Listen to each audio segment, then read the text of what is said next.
자 그러면 이번에는 역사로 우리 또 뇌를 한번 채워봐야 될 텐데 네. 이분은 너무 화가 많아가지고 참 통제가 안 됩니다. 오늘 화를 조금만 화날만 하지 물론. 뭐 그렇긴 합니다만 오늘 잘 통제에 따라주시길 바라면서 지금 뇌 채우러 출발합니다.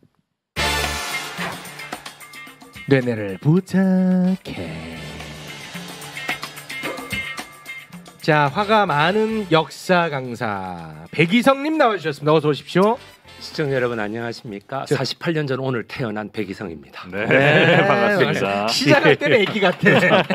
너무 착해. 그래서 매불쇼에서도 특별히 기존의 아이스 아메리카노가 아닌 아이스 카페 모카로 준비해 주셨습니다. 네, 정말 감사합니다. 대단히 고맙습니다. 해맑게 시작했다가 아주 중간도 아니야. 거의 초반에 그냥 화를 냅니다. 맞지. 자, 오늘 차분하게 어떤 내용 준비해 오셨습니까? 정말 요번에 미국에 다녀오신 두 분이 있으시지 않습니까? 122명의 수행단과 함께 미국에 2명이 다녀왔습니다. 가서 옛날에 노래 기타 하나 동전 한 입뿐이라는 노래 역시 해로 기타 하나 받아들고 오신 그분 기타 하나 동전 한 입뿐 하는 거 있죠. 오늘은 또 조롱색 하시네. 그러니까 기타 하나를 받아오셔서 그분이 또 노래를 부르시고 기타를 받아오셨어요. 그래서 제가 다시 과거의 한미 정상회담하고 이 데자뷰가 돼가지고 제가 그거부터 잠깐 소개하고 들어갈게요. 이런 게 또 있었어요? 과거에 좀 비슷한 사례가 있습니까? 있습니다. 여러분 최욱 씨 그거 아십니까? 기찻길 옆 오막살이 그거 아십니까? 아기 잘도 아기 잘도 잔다. 그게 누구 작곡인지 혹시 아십니까? 작곡? 누구 작사 작곡인지 어떻게 알아요? 구전 그것이 우리나라가 낳은 세계적인 동요 작가인 윤석중 선생님의 노래입니다. 윤석중. 이름이 좀 불길하다. 이름이 조금 불안합니다. 윤석중 선생님의 노래인데요. 지금 현재 용산에 사시는 분하고는 아무런 친인척 관계는 없습니다. 그래서 그분이 지었던 노래가 어린이날 노래, 어버이날 노래, 그 다음에 졸업식 노래, 빛나는 졸업장을, 그 다음에 여러분 제일 잘 알려진 노래가 퐁당퐁당, 돌을 던지자 그거 있죠. 그 다음에 나란히 이거 있죠. 제일 히트친 노래는 아마 우산셋이 나란히 걸어갑니다. 대단한 분이네. 그 다음에 외로워도 슬퍼도 나는 안 울어. 캔디, 그 노래. 우와. 그래서 이런 노래들, 이승만 대통령에게 이러다 보니까 사주가 아니고 주문을 받아서 식목일 노래, 산하고 나무하고 바다하고 산하고 하늘하고 누가 덧부른가 이거 노래. 대단하신 분이네. 그래서 박정희가 1969년도 7월달에 윤석중을 부릅니다. 청와대로 내가 미국을 가려고 하니 미국 대통령 앞에서 부를 노래를 하나 만들어라. 대통령 앞에서 부를 노래를 만들으라고요? 준비하고 갔어요. 그걸? 재밌네. 그래서 여러분 유튜브도 보통 노래 동영상을 하나 만들면 이 동영상을 먼저 시범 공개, 이게 소위 말하는 프리미엄 공개죠. 하고 난 다음에 한 몇 달 있다가 본 공개 이런 경우가 있습니다. 티저. 그렇게 하기 위해서 윤석중 씨가 만들었습니다. 그 노래가 여러분 69년도 7월 28일부터 31일 사이에 벌어졌던 전 세계적인 이벤트, 바로 아폴로호가 달나라로 가서 착륙하는 그거를 가지고 노래를 만든 거예요. 그런 게 있어? 왜냐하면 8월 29일부터 8월 31일까지 박정희가 미국 워싱턴을 방문했기 때문에 그때 그 노래를 들고 갔어요. 자, 여러분 영어로 아폴로라고 하면 우리나라 말로 뭐라고 하면 제일 좋을까요? 아폴로가 뭐야? 우리나라 말로 부를 때 미국 사람 귀에 딱 뭐라고 해야 이게 아폴로라고 돼요? 여러분 앞으로 있죠? 앞으로. 진짜입니다. 진짜야? 여러분 그 가사에 맨 마지막에 온 세상 어린이를 다 만나고 오겠네 하고 난 다음에 달나라까지 하는 거 들리시죠? 맞아요. 바로 그 부분. 그래서 워싱턴 백악관에서 이 노래를 불렀습니다. 진짜요? 예. 아니 그 박정희 대통령이 이걸 불렀어? 박정희 대통령이 부른 게 아니고 대사관, 영사관 자녀들로 이루어진 어린이 합창단이 예. 그렇게 해서 불러놓고 왔습니다. 69년 7월 달이니까 그거 부른 다음 달 9월 14일 날 대통령 3선 개헌이 통과됩니다. 닉슨이 거기에서 승인을 한 것이죠. 아니 잠깐만요. 예. 윤석중 천재네요. 아폴로를 앞으로 이건 짠. 아 천재네 천재야. 지구는 둥그니까 자꾸 걸어 나가면 온 세상 어린이가 다 만나고 오겠네. 야, 노래 나오니까 굉장히 신나하시네요. 와 천재네. 달나라까지. 근데 이건 노래를 준비해 가서 확실한 외교 성과를 갖고 왔네. 예. 그 당시로 3선 개헌이 통과된 거예요. 그 승인을 받았다는 거잖아요. 예. 그런데 요번에 그 성과까지도 윤석열 대통령하고 박정희 대통령이 똑같습니다. 왜? 뭐냐? 뭔데? 지금 핵공유를 가지고 갔는데 핵공유에 대해서 실패했죠. 그 박살났고. 예. 혼났어. 바로 그거예요. 69년도에 뭐냐면 한국형 전술핵을 우리가 하게 해달라고 했는데 닉슨이 그랬어요? 거절합니다. 예, 바로 그 논문이 지금 나와 있습니다. 제가 저자를 안 밝히는 이유는 처음에 4.3 사건 김득중 교수 밝히니까 김득중 교수한테 다 몰려가고 악플 달고 이랬어요. 그래서 제가 안 밝혀요. 예, 그래서 제가 말씀드리는데 그 논문을 보시면은 와 어쩜 이렇게 요번 방미하고 똑같나. 노래 부르고 기타 받고 그다음에 만찬장에서 연설. 그때는 만찬장에서 연설, 지금은 영어로 의회에서 연설. 그러고 나서 돌아올 때 아무것도 없어. 기타 하나 동전 한 입뿐이야. 예. 그 돈 맥클레인인가 뭐 이상한 가수가 불렀다는. 야, 이상하진 않아요. 그 유명 과장이에요. 뭐 그렇다고 보고요. 뭐 제가 이상하다고 한들 그 사람이 어떻게 하겠어요. 근데 그래서 제가 드리는 말씀이 너무나 허탈하고 너무나 허무하다. 그래놓고 자기가 가져온 거라고는 69년도 9월 달에 했던 3선 개헌의 승인, 미국의 승인 그거 하나밖에 없었어요. 정권 안정. 예. 그럼 그걸 염두에 두고 이번에 준비를 했다고 보십니까? 그건 아니겠죠. 그러니까 결과가 그랬다는 거죠. 그렇죠. 결과가 그랬으니 지금부터 조심해야 된다고 저는 생각합니다. 예. 야, 앞으로 아폴로는 정말 천재다. 아니 그러니까 윤석중은 천재다. 예. 그러니까 어떻게 그때는 한국말로 해가지고 어떻게 영어로 좀 비슷하게 들릴까를 생각했다면 와, 멋있다, 근데. 지금 그냥 영어로 해버렸잖아요. Long time ago 이러면서. 안 그렇습니까? 옛날에 박정희가 그렇게 또 불렀다는 얘기겠죠. 안 그렇습니까? 알겠습니다. 그러니까. 요거는 뭐 재밌네요. 그러니 맛보기. 제가 그거 하나 이제 역사적 사실로 말씀을 드리고요. 그래서 이제 오늘 말씀드릴 거는 오늘은 뭐예요? 도대체 전에 한번 궁금해하셨죠. 지금은 대구가 와그 모양이 됐습니까? 하는 그 모양이 아니고 왜 보수화됐냐? 왜 보수화됐습니까? 민주화의 성지였는데 민주화의 성지였는데 궁금했죠. 지금은 어떻게 그렇게 보수의 심장이 됐냐? 죽산 조봉암 선생의 그 희생을 누구보다도 대구가 제대로 받아가지고 이승만 정권 타도 자유당 타도에 이 목숨을 건 기치를 내걸었으나 그렇죠. 그 이후로 도대체 어떻게 하다 이래 됐는가. 이 69년 방미하고 관련이 있습니다. 69년에 미국을 방문해서 3선 개헌을 통과시키고 다시 유신까지 통과시키자 다시 대구가 들고 일어납니다. 1972년도에 대구가 다시 폭발하는 거예요. 박정희는 하야하라. 그래요? 대구가? 그때까지 남아 있었군요. 아시겠죠? 그게 대구 경북대학교. 자, 60년에 2월 28일 날에는 대구의 고등학생들이 들고 일어났잖아요. 이제 우리나라가 많이 발전했기 때문에 이제는 대학생이 들고 일어나는 거예요. 경북대학교, 영남대학교, 계명대학교, 대구 카톨릭 효성대학교라고 아마 아실 겁니다. 그 학교들이 전부 다 들고 일어나는 거죠. 그러니까 뭐에 대해서? 박정희의 유신과 이런 거를 반대하기 위해서. 유신 반대. 예. 그런데 64년도에도 똑같은 일이 있었는데 74년도에도 또 똑같은 일이 벌어진 거예요. 그러다 보니까 64년도에 바로 첫 번째 여러분 인민혁명당 사건이라는 게 터져요. 인혁당 사건. 1차 인혁당 사건. 인혁당 사건이 뭐예요? 인혁당 사건이 바로 여러분 인혁당 사건의 주역 여러분 누구야? 그 피해자 8명의 사진을 먼저 보여주시죠. 또 끔찍한 거 아니야? 예, 이렇습니다. 끔찍한 사진은 아닙니다. 예. 피해자 8분입니다.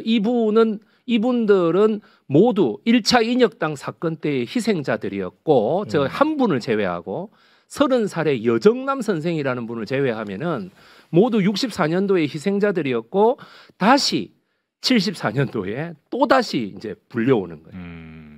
이것이 바로 여러분 박정희 정권 최악의 공안 조작 사건, 인혁당 사건, 1차, 2차 사건, 예, 사법살인입니다. 네. 이승만이 사법살인한 사람이 조봉암과 진보당 7명이라면 바로 뭐 숫자를 8명 맞추려고 그랬나? 박정희의 최대 공안 조작 사건은 바로 저 8명의 사형수입니다. 아, 무고한 사람들을 간첩으로 아무 죄도 없는 사람들입니다. 간첩으로 조작했어요? 예, 간첩으로 조작합니다. 저 중에 6명이 바로 대구 경북 출신입니다. 그리고 저 8명을 사형을 때린과 동시에 저 8명의 친구, 저 8명의 친척, 저 8명의 모든 사람들을 연좌제로 몰아가지고 직장에서 내쫓고 월급을 동결시키고 통장을 동결시키고 모든 연좌제를 총동원함으로 하고 더군다나 저 사람들의 동태를 주민들로 하여금 신고하게 만들었어요. 그리고 저 사람들을 위해서 노력하던 씨노트 신부하고 오글 목사님 2사람, 이 하나 미국 사람이고 둘 다 미국 사람이죠. 이 다음에 추방해 버립니다. 근데 저 사람들은 뭐 하던 사람들인데 타겟이 됐어요? 그 사업가고요. 그냥 사업가요? 뭐 그냥 저기 도예종 선생님 같은 경우 하여튼 뭐 종이 만드시는 분도 있고요. 그래? 여정남 선생님 같은 경우에는 여운형 선생님의 손위 할아버지 뻘돼요. 학렬. 네. 그래서 제가 그 몽양 여운형 기념사업회에서 활동을 하고 있는데요. 그 몽양 여운형 기념사업회에 총 사무장을 지내셨던 여상화 선생님이 저 여정남 선생님의 조카입니다. 네. 예, 그래서 몽양 여운형 선생은 이승만한테 한 번 죽었고요. 또 박정희 대통령으로부터 또 죽임을 당합니다. 그러니까 제가 정말이지 이렇게 되니까 대구 경북이 완전히 보수화로 바뀌는 거죠. 이런 민주화에 사건들이 씨가 말라버렸어요. 누적되면서 왜? 그러니까 이제 이런 진보적인 인사들이 점점 이제 뭐 사형이든 뭐 그리고 이제 그 주변 분들도 다 같이 그냥 공포 분위기를 조성해가지고 그런 어느 거예요? 정도냐 하면은 다시 8분의 희생자를 한번 올려놔 주십시오. 8분의 희생자를 올려놔 주시면 저 위에 4분 있지 않습니까? 네. 위에 4분 같은 경우에는 저 아들들이 학교에 가가지고 엄청난 괴롭힘을 당합니다. 학교에서요? 너 빨갱이 아들이라며 이러면서 엄청난 괴롭힘을 당하게 되고. 야, 그 제대로 먹혔네. 예, 그래가지고 심지어는 저 위에서 3번째 분 같은 경우에 자기 아들이요 나무에 매달려요. 선배들에 의해 가지고 중학생이었는데 나무에 매달려가지고 빨갱이는 죽여야 된다 이런 식으로 하면서 왜 그래야만 자기네들이 아니라는 게 아니라는 게 증명이 돼. 거예요. 그리고 저 8분 중에 한 분 제가 누구라고 말씀 안 드리겠는데 한 분의 경우에 자기 어머니가 식당 하셨는데요. 그 식당이 테러를 당해가지고 아주 뭐 이렇게 되니까 어떻게 되냐면 대구 경북의 민주화의 이 씨가 완전히 죽어버리는 거죠. 그럼 이런 사건들이 도대체 왜 일어났는가? 왜? 1961년에 5.16 군사 쿠데타 이후에 박정희가 제일 공을 쏟은 게 뭐냐면 돈 빌리는 거였어요. 다른 나라들에게. 돈 빌리는 거였어요. 그럼 서독이 좀 빌려주고요. 뭐 과정은 생략하더라도 일본에게 돈 내놓으라고 합니다. 이렇게 되니까 김종필을 일본의 외상 오히라하고 만나게 하죠. 62년도부터. 이렇게 63 시위라고 해서 한일 굴욕 외교 반대. 왜 일본에게 이렇게 굴욕적으로 우리가 해야 하는가? 그 이재호 대표님이 거기 선봉했었습니다. 이재호 대표님. 김근태 고 김근태 의장님도 아마 거기에 아마 주력으로 활동하셨을 거예요. 이러다 보니까 완전히 그 세를 뒤집기 위해서 1차 인혁당 사건이 조작됩니다. 외교 실패를 그렇게 좀 뒤집기 위해서 외교로서 이렇게 너무 국민적 반발이 크니까 공안 정국으로 뒤집는 거죠. 공안 정국으로. 그 전에 이미 계엄령도 선포가 돼 있었고 우리나라 헌법상에 절대로 용납되지 않는 불소급의 원칙을 어긴 모든 사회 소요분자들은 4.19 이전부터의 죄까지 다 물겠다라고 하는 3년 6개월의 소급 입법까지 군사정권에 의해서 시행되고 있었어요. 소급까지. 그렇게 되고 있으니까 첫 번째 인혁당 사건이 그렇게 벌어지고. 이게 어디서 배운 거예요, 이거? 어디? 아니 그러니까 뭐. 박정희 정부가 이거 어디서 보고 따라한 거야? 어디서 보고 따라했냐고요? 네. 여러분들 그 박정희의 정신적 멘토가 누굽니까? 누구죠? 기시노부스케 아닙니까? 일본 만주국. 예, 기시노부스케의 만주국이 청나라의 그 만주가 청나라 그거잖아요. 그러니까 우리나라 독립군하고 이쪽을 할 때에 툭하면 소급입법 때려가지고 독립운동가들 잡았거든요. 그걸 배우는 거죠. 안 좋은 거 다 배웠구나. 예. 그걸 배우는 겁니다. 여러분들 우리나라에 많은 역사 이 전공자들도 있지만은 대부분이 만주국이 어떻게 되는 역사인지 잘 몰라요. 그렇기 때문에 박정희 대통령이 60년대, 70년대 했던 수많은 정책들이 만주국의 정책이라는 것을 그 알게 되면 깜짝깜짝 놀라는 경우가 많습니다. 일본이 이제 만주 지역에 세운 괴뢰 정부 국가 같은 거죠. 그렇죠. 32년도에. 그거는 이제 다음에 하고 이제 공안 정국으로 갑니다. 공포 분위기로 그렇게 갑니다. 해서 다시 69년도에 삼성 개헌이 되고 71년도에 다시 유신이 되고 막 이렇게 하면서 반유신 시위가 72년도부터 일어나자 바로 2차 인혁당이 다시금 조직됩니다. 자, 이제 용공 조작 사건의 주범 여러분 공개하겠습니다. 신직수 사진 올려주십시오. 신직수. 공안 조작 사건의 주범이라고요? 오른쪽이. 자, 왼쪽이 박정희, 오른쪽이 신직수. 여러분, 36살 나이에 검찰총장의 자리에 올라서 36이요? 예, 36살 나이. 검찰총장? 예, 검찰총장의 자리에 올라서 빨리 성과를 내야 된다는 압박감에 1차 인혁당 사건을 조직합니다. 74년에? 예, 64년. 64년에. 그래서 저 사람이 박정희 대통령이 총에 맞을 때까지 검찰총장, 국정원장, 법무부 장관, 뭐 그다음에 대통령 법률비서관 이런 식으로 계속 옮겨갑니다. 64년부터 79년까지 다 해먹었다고요? 예. 와. 그래서 저 신직수의 사위 여러분 바로 누구겠어요? 홍석현. 또 나와. 홍석현의 아들 여러분 홀딩스 사장 홍정도. 홍정도 그다음에 신직수의 손자 여러분 요번에 도지코인 그 가지고 굉장히 그 테라 그 가지고 했던 그 코파운더 함께 세운 사람이죠. 티켓몬스터의 신현성입니다. 그래. 신직수 전 중앙정보부장 여러분. 손자요? 예, 홍석현 그 다음에 중앙일보 회장이 이모부입니다. 와, 이 거기 사실을 얘기하지 않습니다. 형 기득권은 다 연결돼. 돌아버리겠어요. 저는 사실대로 말했을 뿐이지. 그 행각에 신현성 씨가 참여했다고 말한 적 없으니까 알아서 하세요. 그런 말 한 적 없고. 그러니까. 기득권의 유지는 정말 징글징글하다. 그러니까 저런 분들이 사실은 그래요. 저런 분들이 저 코인을 개발해 갖고 저렇게 할 때에 중앙일보의 버프를 받지 않았다고 자신할 수 있습니까? 중앙일보사가 밀어주지 않았다고 얘기할 수 있나요? 그냥 의혹적이죠. 의혹적이죠. 그러니까 수많은 사람들이 그걸 믿은 거 아니겠어요? 그러니까 제가 하는 거고 요거를 가지고 제가 말씀을 드리는데 이 신직수가 계속해서 여러분들은 수많은 아마 남산의 부장들이라는 영화 때문에 김형욱이라는 사람이 나르는 돈가스 있잖아요. 몸무게 107kg의 사나이 여러분. 그래 저 이 나르는 돈가스가 뭔가 했을 것이다. 아닙니다. 아니야? 뒤에서 움직인 거. 뒤에서 실질적으로 다 한 건 신직수입니다. 근데 왜 이렇게 나는 몰랐어 신직수를? 왜?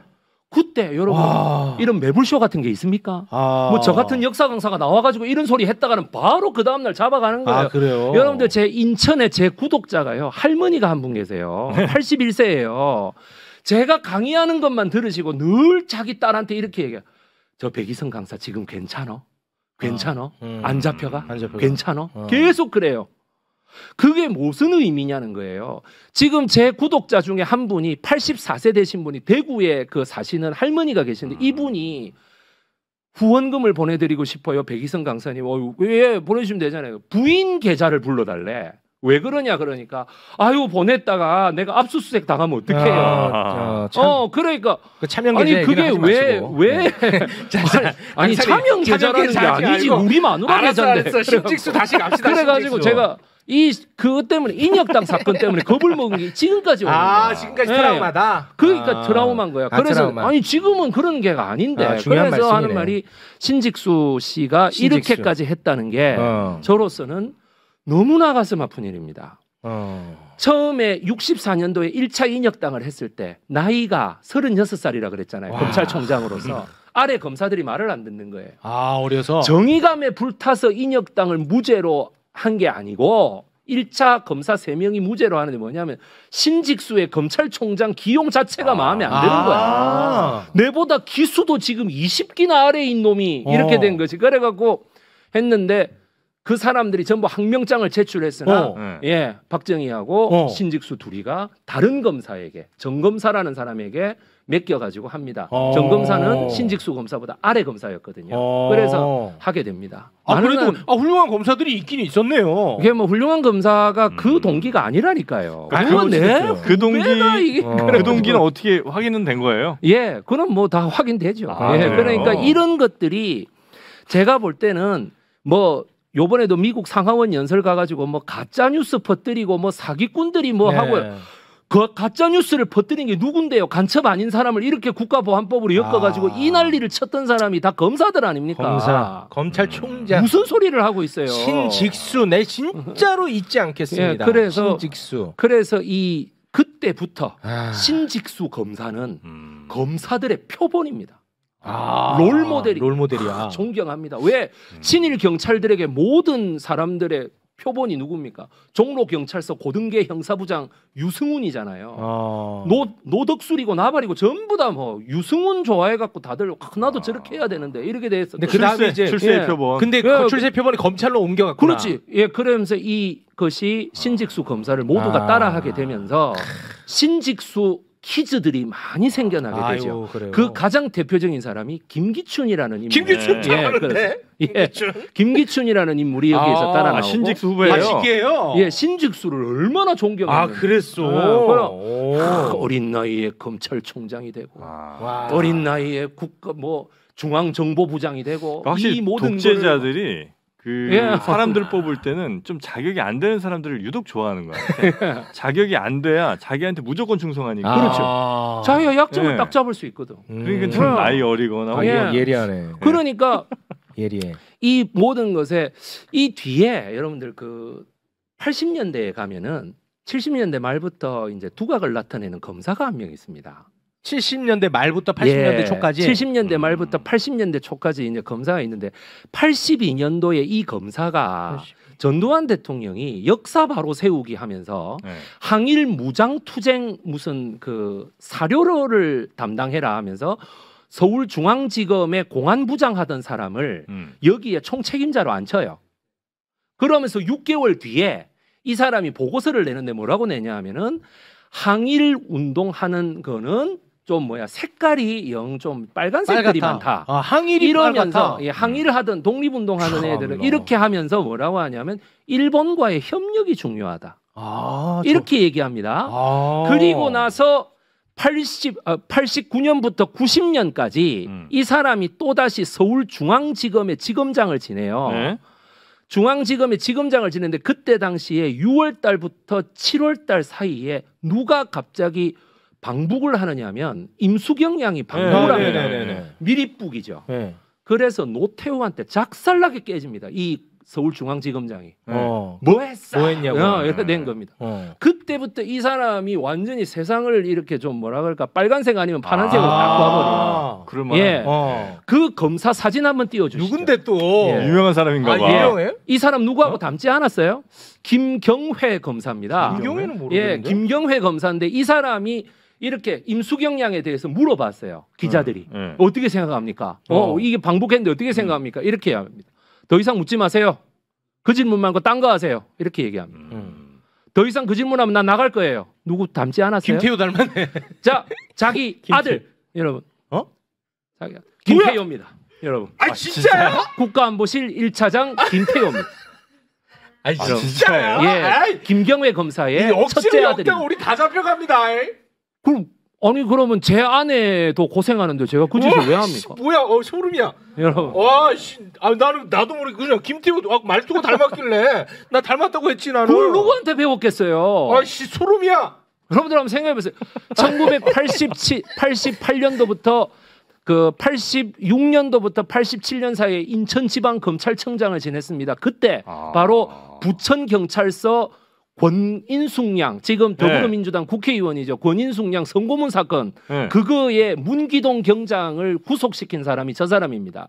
그리고 나서 어떻게 되냐면 대검 중수부장을 할 때 박종철 그 사건을 맡았어요. 이한열 사건하고 그렇게 해서 맡아가지고 그것만 홍보를 하는데 천만의 말씀입니다. 아니 제가 그것만 홍보한다는 거는 그때는 치적이 있었다는 거네요. 그렇죠. 정의로운 그때는 치적. 문기동을 구속시킨다든지 박종철에서 강민창 치안본부장 왜 탁 치니까 억하고 죽었다 경찰들을 잡아갔구나.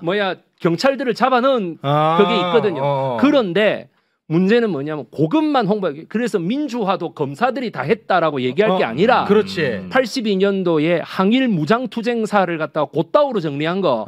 그다음에 89년에서 90년에 임수경 방북 사태에 대해서 색깔론을 뒤집어 씌웠던 거. 색깔론 뒤집어 이런 것들까지 같이 얘기해야 될 거 아닙니까? 그래서 제가 오늘 87년엔 그 시작이 좀 있었고 그걸 홍보를 많이 했나 보네. 그거 홍보 많이 했습니다. 그래서 어떻게 돼요? 바로 대검 중수부장의 아들인 거예요. 여러분 김태효는 왜 그렇게 윤석열 정권에서 계속 살아남아요? 한번 생각해 보세요. 모르지. 대법원에서 유죄 판결이 나도 살아남고 김성한 안보실장이 알력을 일으켜갖고 사라지는데도 살아남잖아요. 와, 그래서 제가 오늘. 그거를 보면서 제가 이렇게 생각하는 거죠. 검사의 아들이구나. 내가 그러고 있는 거예요. 아니 그 가족 관계는 어떻게 다 파지? 어떻게 아느냐 하면은요. 제가 2002년도부터 2004년 사이에 배씨 종친회의 목록을 다 정리를 했었어요. 배씨 대종회를. 뭐 자기 동네니까. 내가 배씨니까요. 이 김태효의 엄마가 배은영 씨예요. 그래서 제가 알아요. 진짜로? 그래서 제가 알아요. 동명이인 아닙니까? 김태효 동명이인. 아니 왜 그러십니까? 아닙니까? 왜 그러십니까? 이 사람 뭔데? 야 진짜 너무 아니 이거 어떤 사람이 지난 시간에 제가 남북 협상에 대해서 이래 적으니까 뭐가 아프네. 도대체 이 사람 뭔데 그런 협상을 알아가지고 하냐 남파한 첩 아니냐 뭐 이런 소리를 하더라고. 어떤 댓글에서 글쎄요. 저는 그냥 가정도 포기하고 열심히 공부했을 뿐입니다. 왜 포기합니까 가정을? 아니 이런 걸 하려면 가정을 포기해야 됩니다. 미치겠네 진짜. 왜 하필이면 또 김태효 어머니가 또 배씨야? 그 배은영 씨가 45년생인데 67년에 김태효를 낳았습니다. 그리고 3명의 아들을 낳았는데 장남입니다. 그럼 어쩌라고요? 하필이면 이걸 여기에 또 맡겨. 와 돌겠네 진짜. 그래서 제가 다 정리를 했었다니까요 그때. 아니 그때 그래서 그때 당시가 그러고 나서 2008년도인가요? 이명박 대통령이 처음 당선됐을 때 거기 들어갔잖아요. 비핵개방 3천이라는 게 있었어요. 북한이 핵을 포기하면 3,000달러의 국민 소득을 연간 보장해 주겠다라고 하는 그거를 한 사람이 저 사람이에요. 여러분 김태효 실장이 그때 그걸 했었어요. 그때 제가 그걸 보면서 저거 엄마가 배씨야 이러면서 제가 텔레비 보면서 그렇게 얘기를 했었어요. 근데 그때 이제 지소미아 관계로 여론이 안 좋아져갖고 쫓겨났죠. 그렇죠. 와, 이 사람 뭔데? 야, 근데 재미는 있다. 재미없습니까? 너무 저는 매불쇼를 위해서 정말 최선을 다해 준비해 왔는데 왜 그러십니까? 내 비밀인데 너무 재밌어. 형 진짜 우리 시청자분들도 재밌으셔야 되는데 비밀인데 너무 재밌어. 와, 뭐 이렇게 소름이 자꾸 소름이 돋아. 인혁당 얘기하는데 이렇게 자꾸 재밌어 갖고 되는 그러면 안 되는데 진짜 역사가 너무 참 기가 막히다 우리나라. 많은 역사가. 분들이 역사를 공부하는 것은 먹고 사는 거하고 아무 지장이 없고 니 한 몸 잘 살고 오늘만 대충 수습하면 된다라고 생각하실지 모르겠지만 연결돼 있네. 역사를 공부해서 역사에 대한 파워를 갖고 있다고 하는 것이 신직수 검찰총장이나 중앙정보부장 시절에는 저주였는지 모르겠는데 그걸 아는 사람 내가 다 잡혀갔을 거 아닙니까? 그렇지. 였는지 모르겠는데 지금은 그렇지 않습니다. 지금은 깨어있는 시민들이 양식을 올릴 수 있는 척도입니다. 김경회. 김경회 아들. 그러니까 그냥 검사도 아니고 대검찰청 중수부장이에요. 중앙수사부장. 그런 타이틀이 있으면 그 아들이나 이렇게 들어가도 확실히 뭐가 좀 있나 보죠.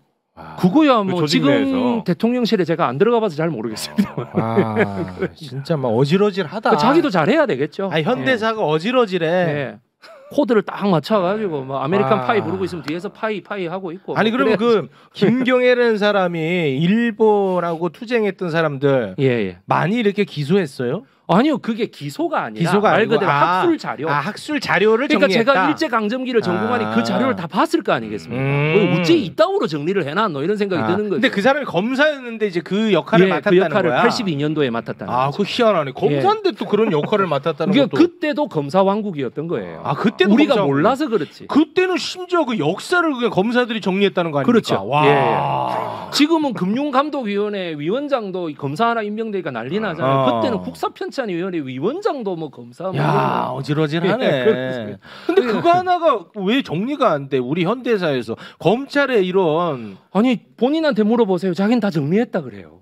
아니 나는 이 국가 이념에 따라서 다 정리했어 이렇게 나와요. 그러네. 예전에 그 사법고시 패스한 사람들이 확실히 이제 엘리트는 엘리트인데 판사들은 어쨌든 독립적이니까 좀 말 안 듣고 검사들은 어쨌든 정부 검사 독립체니까 확실히 자기 말을 잘 듣고 그렇습니다. 그래서 활용을 많이 했는 모양이에요. 어지러지해. 그러니까 인혁당이라고 하는 이 눈물의 역사를 만든 사람을 롤모델로 삼고 있는 집단이 도대체 어떤 집단이겠냐고. 검찰 집단이 아니겠느냐는 의심을 안 하기 어렵습니다. 그러니까 제가 알면 알수록 저도 놀랍습니다. 놀랍다 진짜. 진짜 저도 놀랍습니다. 이거는 진짜 억지로 연결시키려고 해도 못 시키는데 이게 연결이 돼 있다고. 하필이면 배시 집안을 제가 오늘은 배시 집안으로. 이 진짜 대박이다. 오늘 정말 대박 소름.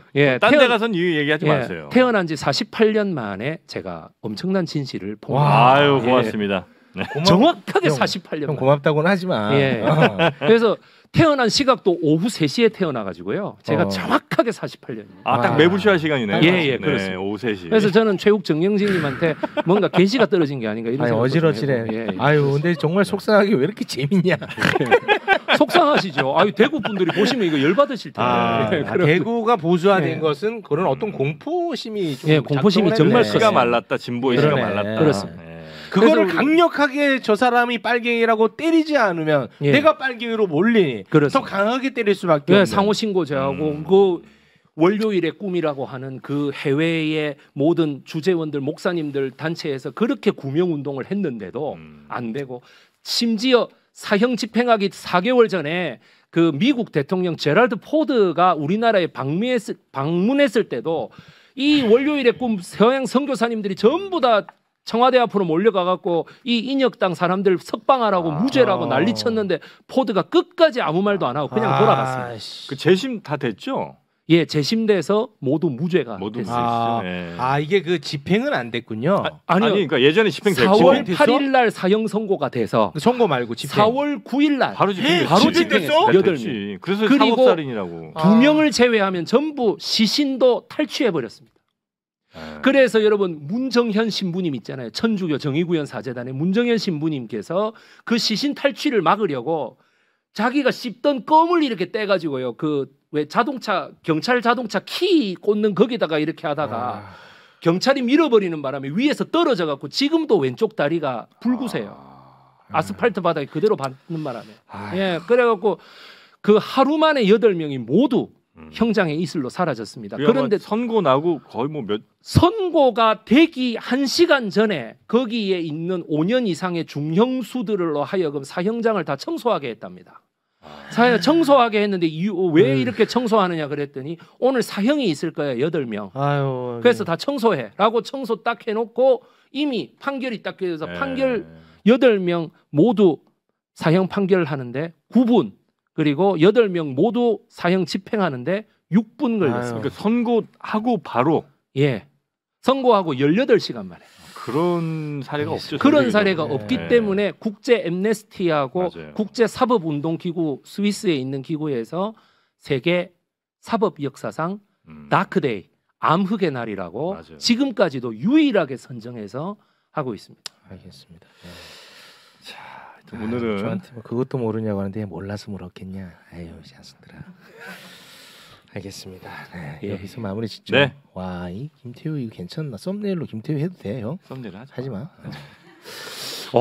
그거 보십시오. 이게 인혁당 사건의 여파가 이렇게까지 오고 있어요. 우린 겪어보지도 않았는데. 그렇습니다. 이게 인혁당 사건의 여파가 있는 거네. 그렇죠. 뭐 굳이 더 얘기하자면 85년도에 그 재미 간첩단 사건까지 가야 됩니다만, 그거는 조금 다음에 한번 또 일리노이주의 어바나 샴페인이라는 데서 일어난 일인데, 그래서 끝까지 가야 됩니다. 알겠습니다. 예. 썸네일은 아니겠지. 안 된다고.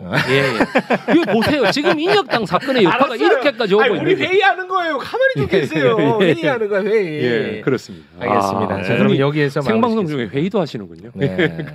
자, 백이성 강사님 오늘도 너무 재밌었고요. 다음에 또 뵙겠습니다. 잠깐 웃어서 죄송합니다. 인혁당 분들 모두 명복을 빌겠습니다. 네, 알겠습니다. 고맙습니다. 고맙습니다. 예전 같지 않은 내 몸 건강 걱정 들어가네. 플랜 B가 필요하네. 생물성 단백질로 속 편하게. 정답은 플랜 B야. 프로틴 플랜 B야. 프로틴 플랜 B. 모든 식물의 제왕 산삼, 산양산삼으로 왔습니다. 지리산에서 왔습니다. 7년을 기다렸습니다. 산양산삼 추출액 순 100%.